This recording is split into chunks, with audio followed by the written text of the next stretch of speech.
Bonjour et bienvenue dans la chaîne Mon Testament. C'est l'histoire de mon mariage. Le sujet d'aujourd'hui, c'est une petite discussion avec les enfants du divorce. Et moi, je me considère, et je veux l'être, je me considère comme un cas d'école. Je voudrais bien que mon cas serve à des gens, aux parents et aux enfants, et même aux autorités. Et je vais insister surtout pour les enfants victimes, hein. Les enfants complices, c'est-à-dire ils étaient majeurs, ils ont manigancé, ils ont voulu le divorce de leurs parents, ils ont voulu la destruction d'un des parents. Cela, je ne leur parle pas. C'est un autre discours, hein. Et pareil, j'ai tellement de choses à dire que, comme d'hab, je me retiens et je vais parler de certaines généralités. Et bien sûr, chaque point mérite des détails. Et je vais essayer de pas trop partir dans des choses trop détaillées. Euh, et je vais parler donc aux enfants victimes et je vais vous donner mes convictions personnelles. Prenez-le pour argent comptant. C'est pas comme un chèque qui peut ne pas avoir de provision, c'est de l'argent comptant. C'est la vérité, c'est la réalité. Et ce que je vais vous dire, ça va vous servir. Ça va vous servir même quand vous serez parent. La première vérité immuable, et je crois sur ce point vous serez d'accord avec moi. Si, bon, chaque être humain a deux parents, hein, si vos deux parents sont d'accord, au moins en apparence, au moins devant vous, sont d'accord sur votre éducation, si vous entendez la même chose des deux parents, c'est bien pour votre équilibre, c'est bien pour vous. J'ai regardé autour de moi, même, je ne sais pas, je vais juste prendre un exemple vivant, même les gitans, les deux parents sont d'accord, et les enfants ne sont pas perdus. Ils vivent dans la nature, il n'y a pas de propriété privée, il n'y a pas... J'ai pris ça juste pour un exemple. Si vos deux parents sont d'accord, vous ne serez pas perdus. Sont d'accord sur votre éducation. Les deux parents vous disent la même chose. Ils vous inculquent les mêmes valeurs. De deux façons différentes. Du matin jusqu'au soir. C'est bien pour vous. Ces deux parents, même s'il y a divorce, ils vont tout faire pour que vous soyez, qu'on vous prenne en compte. J'ai raconté dans ma vie, moi j'étais prêt à faire un divorce amiable. J'ai même fait un écrit avec la mère. Et on a pris rendez-vous avec le notaire à 9 heures du matin. C'était un lundi. À 8 heures, la mère ne voulait pas partir. Il m'a dit, j'ai pas encore fini avec toi. Elle n'a pas encore fini avec moi. Avec tout ce que j'ai raconté, elle n'a pas encore fini. Mais vous devenez quoi? Vous vous rappelez, mes enfants? J'ai fait un écrit pour partager l'appartement, pour vous laisser vos chambres, que vous ne soyez pas perturbés. Il y aurait deux entrées et que vos deux parents seront là, côte à côte, pour vous. Donc, moralité, là, le premier point, là, si les deux parents sont d'accord, dans le bien ou dans le mal, que ce soit pour votre éducation, même s'il y a un divorce, vous aurez un support moral, vous serez équilibré. Même vos parents, vous allez faire pareil. Mais, le deuxième point, si les deux parents ne sont pas d'accord, il y a un des parents, en général, il y a des exceptions, mais la grande majorité maintenant, si un des parents vous prend comme otage, regardez mon histoire, il va vous utiliser pour faire souffrir l'autre. En général, d'après ce que j'ai vu moi, d'après mon expérience, d'après ce que je regarde autour de moi, et surtout mon expérience personnelle, c'est la mère. Allez voir mes vidéos. Je vous ai rappelé certaines choses que vous avez vécues. Et j'ai encore beaucoup de choses à raconter, des choses que vous ne connaissez pas. J'étais bête, naïf, oui. Mais la mère, elle a œuvré. Elle a pris ça dans le biberon de sa mère. Elle l'a allaité avec toute une tribu derrière. Bref, vous voyez, je m'emballe. Donc, moralité, si les deux parents sont d'accord, pour vous, tout se passe bien. Si les deux parents ne sont pas d'accord, c'est le déchirement. Et si un des parents vous prend comme outil de vengeance, c'est terrible pour vous, hein. Je vous comprends quelque part. Donc là, je voulais partir dans des considérations. Je suis à 7 minutes des grandes considérations, mais je crois que c'est très clair, hein.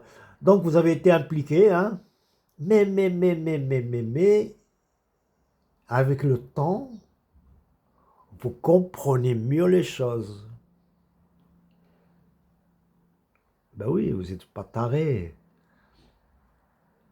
Au début, vous êtes manipulé, surtout par la mère. Pourquoi la mère? Un, parce qu'elle a déjà préparé ça à l'avance, des années avant, et vous a étudié psychologiquement. Il a été conseillé pour vous injecter son venin. Et la mère, vous la voyez plus que le père, le pauvre, il travaille. Et si en plus on dit à ce père, reste distant des enfants, et il la croit, si en plus il coupe tous les moments qui maintient ce lien avec le père, bref, la liste est grande, j'en ai parlé dans des vidéos. Et je dis des choses réelles qui se sont produites, ce n'est pas des suppositions. Donc pour vous maintenant, quand vous serez grand, et c'est le cas de mes enfants, moi, vous êtes majeur, vous avez eu le temps quand même de, comment dire, de mâcher tout ça, plus mes vidéos, allez voir mes vidéos, je vous rappelle certaines choses. Et actuellement, pour vous, plusieurs pas successifs sont indispensables pour le reste de votre vie. Les plus honnêtes d'entre vous pourraient se dire, hein, je ne parle pas aux complices, hein, ceux qui ont été manipulés. Arrivé à un moment, et je suis sûr et certain, il y en a au moins 2 parmi vous, je ne rentre pas dans les détails, au moins 2 parmi vous qui ont très très bien compris. Je dirais même 3. J'imagine, vous vous disiez, je croyais que mon père était comme ci, comme ça. Je croyais que elle m'a menti sur ça et ça. Ouais, mais j'ai compris. J'imagine que vous vous disiez ça. Si vous admettez, c'est beaucoup déjà. C'est le premier pas. Mais avancez encore un peu. Comment? Simplement, hein, je ne vous complique pas la vie, hein.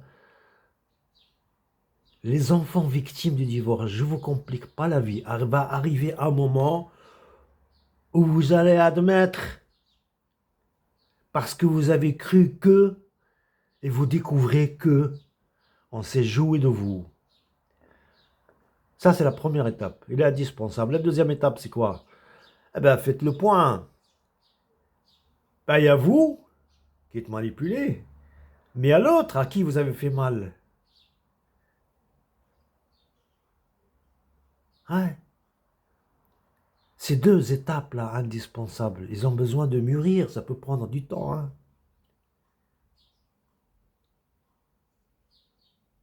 Mais pour revenir, pour réparer ça,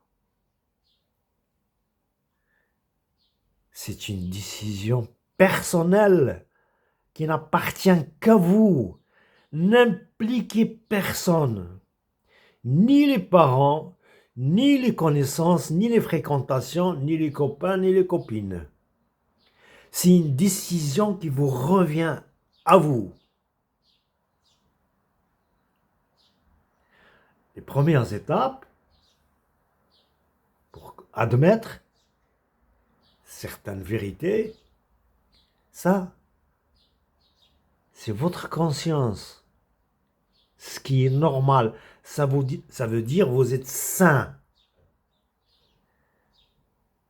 Après, vous faites le point. Vous étiez là au milieu entre les deux parents. Il y a un parent qui vous a utilisé. Et vous avez fait mal à l'autre.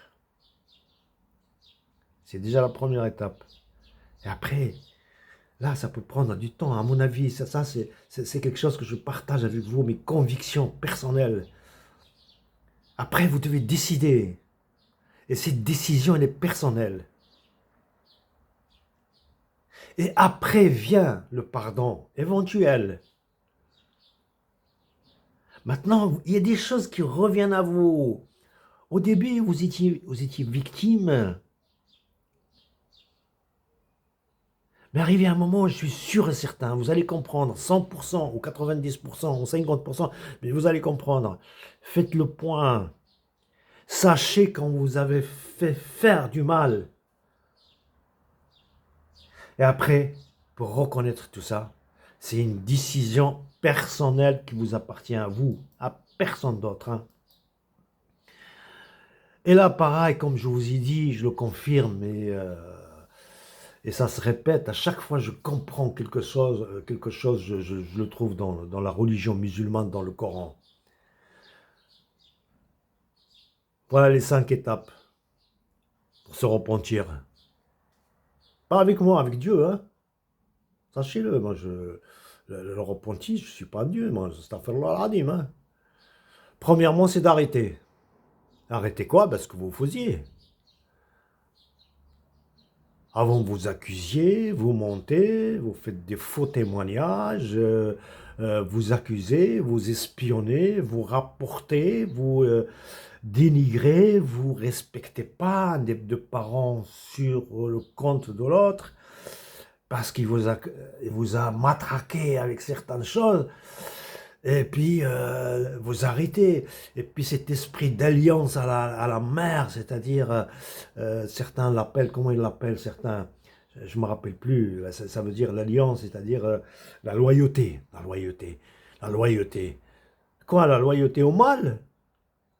Ah, il y a de la loyauté pour le bien, et pour Dieu, pour des principes, pour des valeurs. Donc, il faut que vous arrêtiez. Deuxième étape, c'est regretter. Ça, c'est entre vous et vous-même, hein. Je ne vous donne pas, moi, que les gens viennent me faire des regrets. Non, non, non. Ça, c'est avec Dieu, avec votre conscience, c'est avec Dieu. Vous arrêtez, vous regrettez. Et bien sûr, ne pas refaire. Parce que c'est quelqu'un qui arrête et qui regrette et qui revient, ben, ce n'est pas un repenti, ça. Ne pas refaire. Et ça, dans la religion musulmane, il faut le faire avant que l'âme quitte le corps. Et après, il faut voir les droits, les réparations. Et se faire pardonner. Ça, c'est une autre étape. Je suis à 15 minutes. Ben, j'ai encore envie de dire d'autres choses, mais je crois que l'essentiel y est. Ah ben, sur ce, à la prochaine.